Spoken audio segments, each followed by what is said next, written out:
Em geral, na vida, a gente gosta de ter razão. Ter razão dá para a gente um sentido de ser melhor, de entender a realidade de uma maneira extremamente boa, talvez superior ao resto do mundo. No caso de cientistas, idealmente isso deve ser o contrário. Cientistas normalmente sabem que a realidade é extremamente complexa, é muito difícil entendê-la. Por isso, cientistas, no caso ideal, são bem acostumados ao fato de ser provado errado. Na verdade, ser provado errado é algo tão fundamental para a ciência que acontece direto. Se você é cientista, provavelmente em algum momento você já foi provado errado. Se você nunca foi provado errado, você deve repensar o jeito como você desenvolve as suas ideias, porque faz parte ser provado errado. Ninguém sabe tudo.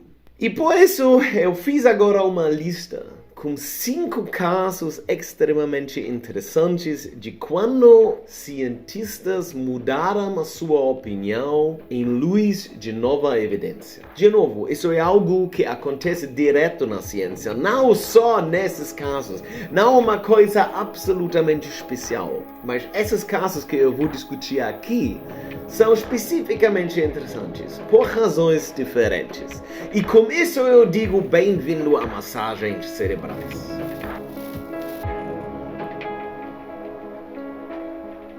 Vamos começar com o número 5. Eu discuti esse cientista no meu último vídeo, então se você assistiu o último vídeo, você talvez quer pular para o próximo cientista. Isso é possível porque eu faço esses capítulos nesse vídeo. Mas se não, eu vou te apresentar Richard A. Muller. Richard A. Muller é um físico, agora ele é professor emeritus, mas ele era um físico bem famoso da Universidade em Berkeley, UC Berkeley, que é uma das universidades mais famosas do mundo para física. E ele era um cético muito forte à mudança de clima feito pelos humanos. E ele era um cético tão forte que ele decidiu reavaliar os dados referentes à mudança de clima. E para isso, ele fundou um projeto que se chamou Berkeley Earth. E nesse projeto, ele pegou todos os dados disponíveis sobre o clima nos últimos não sei quantos anos e ele avaliou esses dados e publicou artigos com os colaboradores. E isso aconteceu em 2010. Em 2012, ele era convencido, ele se convenceu por causa das evidências que ele analisou que a mudança de clima feito de humanos é real. Isso é um exemplo fantástico para um cientista de verdade. Uma pessoa que não casa as suas ideias. Uma pessoa que tem um ceticismo saudável. Uma pessoa que não vai ficar confuso porque de um momento para outro parece como ele não tinha razão. E por isso esse exemplo é tão bonito, e por isso eu botei aqui de novo. Mas vamos agora para um caso que eu nunca discuti aqui nesses vídeos. No lugar número 4 fica Albert Einstein. É óbvio que Albert Einstein era um dos físicos mais importantes de todos os tempos. E ele também ficou no primeiro lugar na minha lista dos meus físicos favoritos. Mas então, Einstein é uma pessoa onde, em geral, as intuições deles eram muito mais certas do que as pessoas entenderam na época quando ele ainda era vivo. Normalmente, quando você tem um assunto na física e você olha como Einstein viu esse assunto, em muitos casos foi provado que a perspectiva dele era exatamente certa.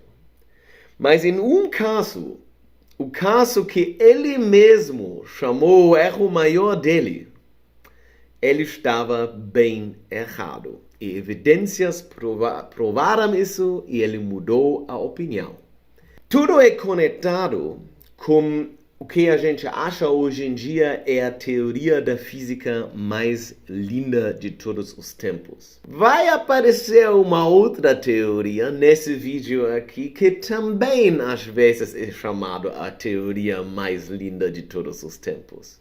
Mas essa outra teoria hoje em dia não existe mais, por isso as pessoas não lembram. Mas essa teoria de que eu estou falando aqui é a relatividade geral desenvolvida por Albert Einstein e melhor mostrado nessa famosa equação que, na verdade, é um grupo de equações e essas equações se chamam as equações de campo de Einstein. Essa equação que vocês conseguem ver aqui, ela mostra como é estruturado o espaço-tempo e como funciona a gravidade. A gente aqui não se importa para o que realmente esses símbolos significam, com uma exceção. No terceiro termo, no lado esquerdo da equação, podemos ver a letra que parece assim. Isso é um lambda maiúscula. E essa lambda é a constante cosmológica. Albert Einstein desenvolveu essas equações na base de observações bem estabelecidas e para unir certas ideias na física. E ele acabou com essa equação com uma constante cosmológica, esse lambda de zero. Significa, não tinha esse terceiro termo lá, no lado da esquerda dessa equação. Mas, se o lambda for zero, essa equação implicaria que o universo expande. E Albert Einstein viveu numa época quando as pessoas pensavam que o universo seja estático. E a ideia de pensar que isso não seria o caso pareceu tão absurdo que nem Albert Einstein conseguiu superar esse dogma e ele falou, isso não pode ser, e para fazer que o universo fique estático, ele introduziu essa constante. Assim, a constante cosmológica compensa para o resto dessa fórmula de uma certa maneira e o universo fica estático. Só que em 1929, Edwin Hubble descobriu que o universo expande. E Albert Einstein falou, então, provavelmente, a equação era certa, como ela era antes, como ela era também um pouquinho mais bonita. E ele tirou a constante cosmológica. Então, ele corrigiu a sua opinião, que o universo é estático, por causa dessa observação, e corrigiu a sua equação. Ele não sabia que nos anos 90, muito depois, as pessoas descobriram que a constante cosmológica provavelmente não é zero. Hoje em dia a gente acha que ela tem um valor muito, muito, muito pequeno. Mas isso é um outro tópico. Vamos para o próximo cientista que foi provado errado e mudou a sua opinião em luz de nova evidência. Esse caso é um caso que eu acho muito interessante. É J.J. Thomson. J.J. Thomson é um físico muito famoso. Ele descobriu o elétron em 1897. E para isso ele ganhou o prêmio Nobel em 1906. Então, esse cara descobriu o elétron. Esse cara fez algo muito grande para o nosso entendimento do universo e o nosso entendimento de átomos. Mas quando ele fez o doutorado dele, ele fez uma tese, e essa tese tinha o título A Treatise on the Motion of Vortex Rings. Então, sobre a moção de anéis de vórtices. o que são esses anéis de vórtices? E aqui a gente está no ponto. Vocês têm que imaginar que no século XIX as pessoas não souberam o que é um átomo. Existiu a hipótese que existem átomos, mas essa hipótese foi principalmente apoiada de ideias da termodinâmica. Em geral, as pessoas não souberam de elétrons, de prótons e todas essas partículas que a gente conhece hoje em dia. Em vez disso, tinha uma teoria sobre o que são átomos. E essa teoria foi desenvolvida por William Thomson, que não é o pai do J.J. Thomson ou algo desse tipo, mas é também conhecido como Lord Kelvin. Então, esse cara é o cara que deu o seu nome para a unidade de temperatura que os cientistas usem hoje em dia. Então, como eu falei, William Thomson trabalhou mais na física estatística, na termodinâmica. E ele tinha uma ideia que hoje em dia, às vezes, é considerado a teoria mais linda de todos os tempos. Similar à ideia do Einstein, da relatividade geral.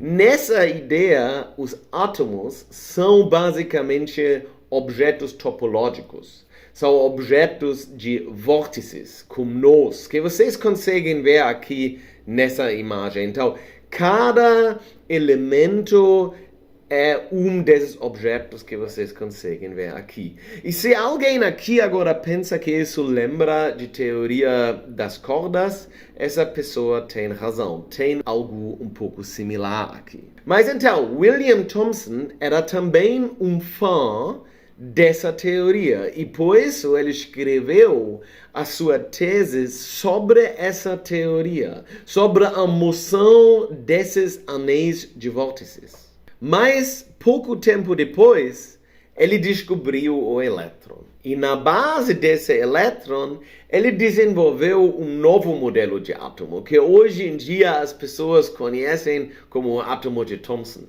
em qual o átomo seria uma nuvem de cargas positivas e os elétrons, que são cargas negativas, estão lá dentro, um pouquinho como as frutas dentro de um panetone. E por isso, às vezes, é chamado o modelo de panetone.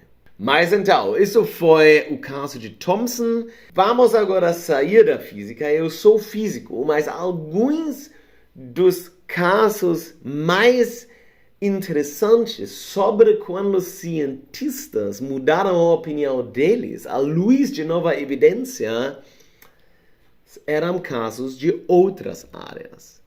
Por exemplo, existe o caso muito famoso de Bruce Heezen e Mary Tharp. Bruce Heezen e Mary Tharp eram cartógrafos oceanográficos. Obviamente, isso é uma palavra difícil para dizer para uma pessoa que não é brasileiro, tá? Então, os cartógrafos oceanográficos, Bruce Heezen e Mary Tharp. Esses dois não acreditavam, como a maioria dos cientistas nos anos 50, na deriva continental. Eles não acreditavam que os continentes podem se mover. Mas existiram alguns cientistas, geólogos, que acreditaram nisso. Mas Bruce Heezen e Mary Tharp, eles souberam como medir o fundo de oceano com ondas de som. Isso foi um método muito novo nessa época. Então fizeram uma colaboração entre as pessoas que acreditaram nos continentes que estão em movimento e esses dois para mapear a moção dos continentes olhando para o chão de oceano. Bruce Heezen e Mary Tharp não acreditavam nisso. Hoje em dia, em qual a gente gosta de falar sobre mulheres na ciência e como elas eram superiores, às vezes é contado a história de Mary Tharp numa maneira como ela inicialmente já pensava que os continentes sim estariam num estado de emoção, mas isso não é provado e eu nem acho que as evidências mostram isso. O que é verdade é quando Mary Tharp mostrou os dados e dizendo que provavelmente o movimento dos continentes é verdade, a história é que Bruce Heaton falou que isso seria girl talk, fala de mulher, fala de menina. Essa parte da história provavelmente é verdade, mas demorou pouco tempo e Bruce Heaton também foi convencido. Eles mostraram, além de inicialmente serem céticos, que existe deriva continental e mudaram a sua opinião. Lindo essa história. Mas eu estava pensando qual caso eu boto aqui no primeiro lugar. Eu acho o primeiro lugar é realmente de todas essas histórias que eu conheço, a história mais impressionante. Nós físicos, ou geólogos, ou biólogos, ou não sei quem. A gente entra na ciência e a gente às vezes casa as nossas ideias, mas a gente geralmente não tem uma conexão forte, intrínseca com a nossa ciência. A minha vida não vai mudar, independente se o material que eu estudo agora tem certas propriedades ou não. O independente se o átomo tem uma estrutura ou uma outra estrutura. Eu não era jovem e alguém me contou como é importante que o átomo tenha essa e essa estrutura. Isso simplesmente não aconteceu e quando a gente fala sobre coisas fora da nossa realidade, fora da nossa vida psicológica, essas coisas simplesmente não têm esse impacto como quando você tem algo que mexe com você. Por exemplo, quando você é enfrentado com sexismo ou algo desse tipo, isso mexe com você. O racismo, ou não sei o quê. E por isso essa história é tão impressionante. A gente está falando de Roland Fryer, um economista em Harvard, e ele nasceu em 1977. Como vocês conseguem ver, Roland Fryer é negro, e ele nasceu em 1977, depois de Jim Crow e todas essas coisas terríveis que aconteceram nos Estados Unidos nem tanto tempo atrás. Ele viveu uma adolescência normal para um negro nos Estados Unidos. E isso significa que ele recebeu, por exemplo, The Talk, ok? Os americanos chamam The Talk. Quando os seus pais explicam para você, se você é negro, que quando você enfrenta a polícia, você tem que ficar com mais cuidado por causa de racismo e tudo isso. Ele recebeu tudo isso. Ele estudou economia, fez uma carreira absolutamente excelente e impressionante, virou professor em Harvard e decidiu que ele quer estudar racismo na polícia. E isso tem uma razão, porque nós cientistas sabem que todas essas coisas que tem escrito nos jornais, que algo seria assim ou assim, isso significa nada. Significa nada se nunca foi provado cientificamente. Se você diz que todo mundo é racista, mas quando você faz um estudo que não mostra isso, a sua ideia que todo mundo é racista estava errado. Agora, a gente não fala sobre isso. A gente não fala sobre racismo em geral na sociedade. Sobre isso existem estudos também. Mas o que Roland Fryer queria estudar foi racismo na polícia. Então, ele fez um projeto, ganhou bastante dinheiro para fazer essa pesquisa, para realmente mostrar que a polícia nos Estados Unidos realmente tem um viés forte contra negros. E os estudos dele, do grupo dele, dos alunos dele, não mostraram isso. Os estudos mostraram que existe um viés racista muito pequeno na polícia, quase não medível, e que o contrário é o caso, que a polícia geralmente é extremamente justo e não se importa com a cor de pessoas que eles enfrentam. Isso era uma cadeia de estudos que criaram um terremoto nessa área. E tinha um monte de estudos que seguiram em quais pessoas tentaram mostrar, sem sucesso, que Roland Fryer estava errado. Agora pensam sobre isso. Roland Fryer, a vida inteira, viveu nesse mundo. Ele foi socializado com a ideia que a polícia nos Estados Unidos é altamente racista. E ele decidiu estudar isso. E ele aceitou os resultados, publicou e basicamente criou muitos problemas para a carreira dele, porque isso não é muito fácil nesse mundo ter resultados desse tipo. Ele realmente pegou um risco e conseguiu se superar. A sombra própria, ele superou a ideologia dele mesmo em nome da ciência. E por isso ele merece aqui o primeiro lugar. Eu acho essa história maravilhosa e não existe algo que testemunha melhor o espírito científico. Tá bom, então isso foi o episódio de hoje. Eu espero que vocês gostaram. Eu faço isso cada semana. E se você tem um interesse nesse tipo de conteúdo, por favor, assina no meu canal. E por favor, deixa um like, porque tudo isso me faz muito feliz. E com isso eu digo até a próxima.